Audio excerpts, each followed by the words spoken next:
안녕하세요. 사랑목자장 이상수 목사입니다. 코로나로 인해 크게는 전 세계가 또 작게는 우리 성도님들 모두가 어려운 시기를 지나고 있습니다. 이런 상황 속에서도 결코 좌절하지 않고 믿음 흔들리지 않는 성도님들 되기를 바랍니다. 이번 봄 정기 신방을 통해 하나님께서 우리 성도님들에게 주시는 하나님의 말씀 시편 23편에서 보겠습니다. 시편 23편 1절부터 6절까지 읽겠습니다. 여호와는 나의 목자시니 내게 부족함이 없으리로다. 그가 나를 푸른 풀밭에 누이시며 쉴 만한 물가로 인도하시는도다. 내 영혼을 소생시키시고 자기 이름을 위하여 의의 길로 인도하시는도다. 내가 사망의 음침한 골짜기로 다닐지라도 해를 두려워하지 않을 것은 주께서 나와 함께 하심이라. 주의 지팡이와 막대기가 나를 안위하시나이다. 주께서 내 원수의 목전에서 내게 상을 차려주시고 기름을 내 머리에 부으셨으니 내 잔이 넘치나이다. 내 평생의 선하심과 인자하심이 반드시 나를 따르리니 내가 여호와의 집에 영원히 살리로다. 아멘. 오늘 말씀은 힘든 시기를 지나는 우리에게 위로와 힘을 주시는 말씀입니다. 오늘 우리가 읽은 말씀은 다윗의 시입니다. 그리고 교회에 조금 다녀봤다 하시는 분들이라면 수도 없이 들어봤을 내용 중에 하나입니다.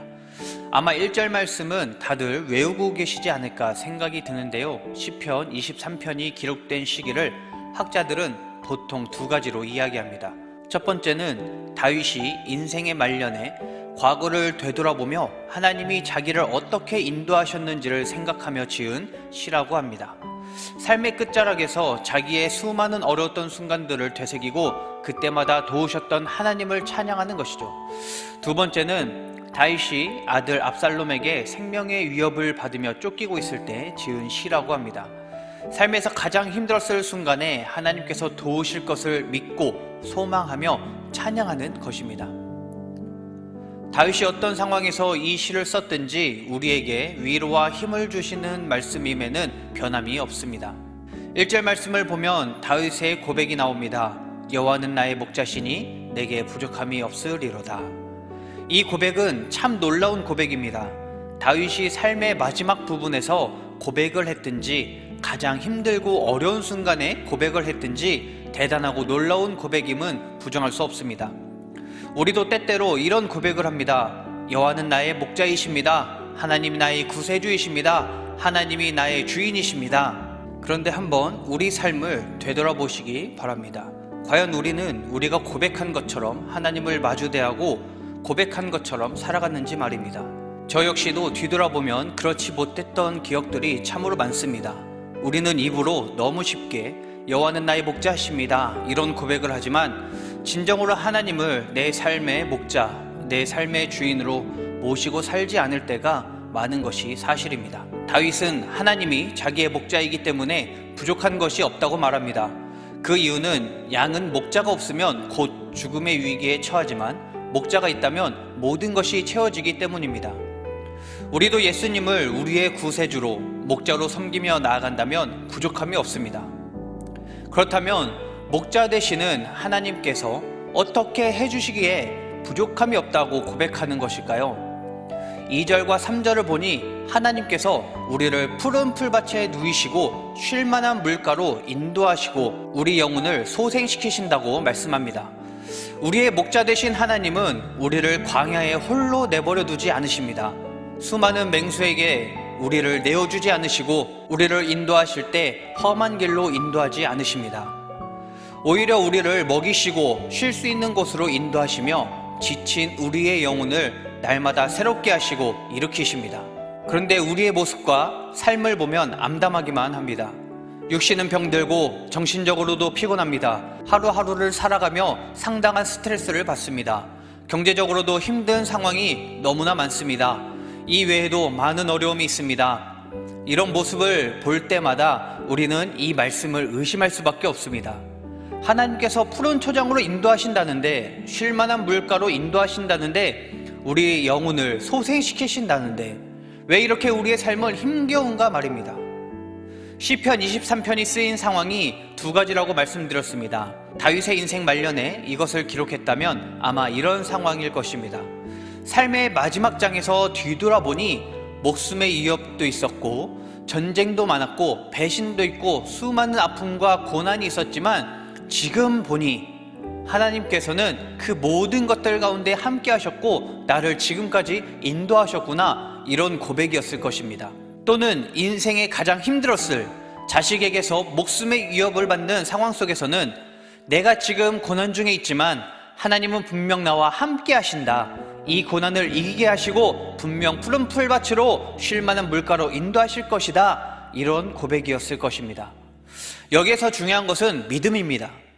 하나님께서 우리와 늘 함께 하신다는 믿음, 지금은 잠시 고난이 있지만 분명 푸른 풀밭으로 쉴 만한 물가로 인도하실 것이라는 이 믿음, 이런 믿음을 가질 수 있는 근거가 과연 무엇일까요? 3절 하반절에 이렇게 말합니다. 자기 이름을 위하여 의의 길로 인도하시는도다. 하나님께서는 우리를 푸른 풀밭, 쉴 만한 물가로 인도하는 것이 다른 무엇 때문도 아니라 바로 하나님의 이름을 위해서 그렇게 행하신다고 말씀합니다. 하나님 자신이 자신의 이름을 위해서 우리를 그렇게 인도하시겠다니 얼마나 든든한 말입니까? 만약 하나님께서 내 상태에 따라서 또는 주변 시선에 따라서 어떤 환경에 따라서 인도하신다고 했다면 너무 불안하지 않습니까? 하나님은 이런 어떤 조건과 상황과 관계없이 하시겠다고 말씀합니다. 이것만큼 믿을 만한 것이 무엇이 있을까요? 하나님 자신이 자기의 이름을 거르는데 말입니다. 그러니 우리가 어떤 상황에 있더라도 부족함이 없음을 고백할 수 있습니다. 다음으로 하나님께서 우리를 주의 지팡이와 막대기로 안위하시기 때문에 우리는 부족함이 없습니다. 목자들은 양을 치며 꼭 가지고 다녀야 하는 것이 두 가지가 있습니다. 바로 지팡이와 막대기입니다. 지팡이라고 하니까 어르신들이 가지고 다니는 그런 지팡이를 생각하실 수도 있는데요. 그런데 히브리어로는 의미가 다릅니다. 히브리어로 이 지팡이가 세베트라고 합니다.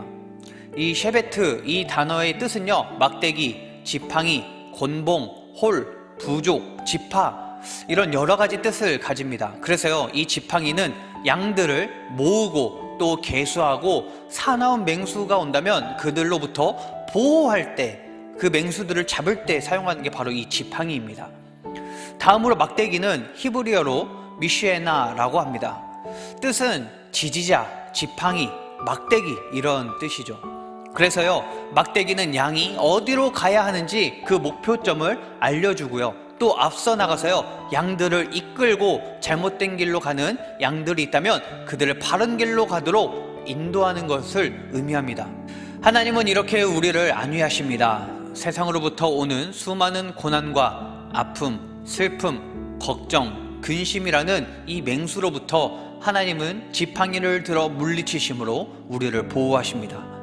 동시에 현재와 같은 상황에서 어디로 가야 할지 알지 못하는 우리의 상황 가운데에서 하나님은 막대기로 우리가 가야 할 방향을 정해주시고 이끌어 주십니다. 설령 우리가 다른 길로 빠지려 하더라도 막대기를 통해서 우리를 건드리시고 다른 길로 가지 말고 바른 길로 가라, 이렇게 말씀하시며 인도하시는 것이죠. 마지막으로 6절을 보겠습니다. 내 평생의 선하심과 인자하심이 반드시 나를 따르리니 내가 여호와의 집에 영원히 살리로다. 우리가 살아가는 이 평생의 삶에 반드시 무언가가 따른다고 하는데요, 그것이 무엇인가요? 하나님의 선하심과 인자하심입니다. 선하심은 히브리어로 토브입니다. 뜻은요, 좋은, 선한, 즐거운, 이익, 번영, 복지와 같은 여러 의미가 있습니다. 또 인자는 히브리어로 헤세드라고 하는데요, 뜻은 친절, 인자, 자비, 자애 등과 같은 의미입니다. 그러니까 하나님께서는 우리의 평생에 날마다 매일같이 좋은 것, 즐거운 것, 이익, 번영과 친절과 자비와 사랑을 주시겠다는 것입니다. 나를 따른다는 말처럼 우리가 어디로 가든지 그렇게 부어주시겠다는 것이죠. 우리는 이 고난 앞에서 좌절할 수도 있습니다. 어려움 앞에서 힘들어하고 실망하고 고통받으며 때로는 엘리야처럼 굴 속에 숨어 있을 수도 있습니다. 이런 우리를 하나님께서 계속 뒤따르면서 부어주시겠다고 말씀합니다. 그런데 그냥 뒤따르는 게 아닙니다. 따른다라는 말을요, 히브리어로 보니까 라다프라고 합니다. 이 단어는 뒤따르다, 추적하다, 괴롭히다, 박해하다 라는 뜻입니다. 저는 이 단어를 보면서 이런 생각을 해봤습니다. 우리가 소문난 맛집을 갔다라고 가정하겠습니다. 이 소문난 맛집에 가서 메뉴를 주문하고 음식을 먹습니다. 그런데 갑자기 안 시킨 음식들이 막 나옵니다. 서비스라고 합니다. 그래서 감사함으로 맛있게 먹었는데 음식이 계속해서 나옵니다. 끊임없이 음식이 나와서 음식이 줄 서 있습니다. 도저히 못 먹겠어서 이제 그만 먹고 집에 가야겠다 해서 집에 갔는데 음식이 배달이 됩니다. 배달이 계속 옵니다. 도저히 못 참겠어서 식당에 전화합니다. 왜 자꾸 음식을 보내냐고, 그만 보내라고, 일부러 괴롭히려고 그러는 거냐, 신개념 박해냐, 이렇게 말이죠. 이것과 상관없이 계속해서 음식이 옵니다. 내가 사는 평생 동안에 음식이 공급되고 끊기지 않습니다. 이것은 부담과 괴로움이 아니라 오히려 기쁨과 감사한 일이죠. 하나님께서는 그렇게 하시겠다는 겁니다. 아니, 그렇게 하고 계십니다. 지금도 우리에게 선하심과 인자하심을 부어주고 계십니다. 우리가 어디로 가든지, 어떤 상황에 처해 있든지, 어떤 모습으로 있든지 하나님께서는 우리에게 시선을 고정하시고 우리를 추적하시면서 은혜와 사랑을 부어주십니다. 언제까지요? 평생이요. 앞서 말한 것처럼 우리가 그만 좀 달라고, 제발 그만 줘도 된다고 이렇게 말해도 계속 주는 것처럼 하나님은 우리 평생에 끊임없이, 부족함 없이 우리에게 하나님의 은혜와 사랑을 부어주십니다. 이 말씀이 우리 성도님들의 가정 가운데에 중심이 되고 뿌리가 되길 소망합니다. 그래서 끝까지 하나님이 우리의 목자이시다, 우리의 구세주이시다, 이 믿음 가지고 살아가시며 하나님의 은혜와 사랑을 누리며 사는 성도님들이 되길 바라며, 그 신앙이 여기에서 그치는 것이 아니라 자녀들에게, 그 자녀의 자녀에게 끊임없이 이어지는 그러한 가정이 되기를 간절히 소망합니다. 기도하겠습니다. 사랑과 은혜가 풍성하신 하나님, 감사합니다. 하나님의 은혜로 날마다 우리를 찾아오시어서 말씀하여 주시고 인도하여 주시니 감사합니다. 이번 봄 정기 신방을 통하여서 이 말씀이 우리 가정 가운데에 뿌리 되게 하시고 기반이 되게 하시고 반석이 되어서 이 말씀 위에 든든히 세워져 나아가는 우리 모든 사랑 목장 구역들, 또한 그 각 가정들이 될 수 있도록 하나님 인도하여 주시옵소서. 그래서 여호와는 나의 목자시다, 하나님은 나의 구세주이시다, 하나님이 나의 참 구원자이시다, 하나님만이 우리 가정을 이끄신다, 이 고백을 하며 나아갈 때에 하나님께서 영원히 함께 하심을 끝까지 믿으며 나아가는 우리 사랑목장 각 가정들이 될 수 있도록 주님 역사하여 주시옵소서. 그래서 하나님, 날마다 지팡이와 막대기로 우리 사랑목장 각 가정들을 지켜보호하여 주시옵고 세상의 수많은 유혹과 악한 것들로부터 지켜보호하여 주시오며 날마다 하나님의 선하심과 인자하심을 부어주시어서 이 가정들, 날마다 하나님의 은혜 가운데 거하는 가정들, 하나님의 사랑 가운데 거하는 가정들이 될 수 있도록 주님 인도하여 주시옵소서. 또한 이 가정들 가운데에 아버지 자녀들이 있습니다. 그 자녀들의 삶까지 하나님 책임져 주시어서 그 길을 열어주시옵고 하나님의 목자 되시어서 그들의 삶을 이끌어 주시사 그들의 앞길 하나님의 뜻하신 바대로 나아가는 그 길이 될 수 있도록 인도하여 주시옵소서. 그래서 하나님이 사용하시되 하나님께서 높은 자리로 날마다 이끌어 주시옵고 그 가운데서 하나님의 이름을 드러내는 귀한 자녀들이 될 수 있도록 주님 역사하여 주시옵소서. 각 가정 가운데 하나님의 놀라운 사랑을 부어주시고 경제적으로, 건강적으로, 정신적으로, 이 수많은 이 환경적으로 어려운 것들 하나님 치유하여 주시고 지켜보호하여 주시어서 하나님이 여전히 나와 함께 하시는구나, 이 고백을 날마다 하며 나아가는 우리 사랑목장 또한 각 가정들이 될 수 있도록 주님 인도하여 주시옵소서. 이 모든 것들을 주께 맡기오며 사랑이신 예수님의 이름으로 감사하며 기도하옵나이다. 아멘.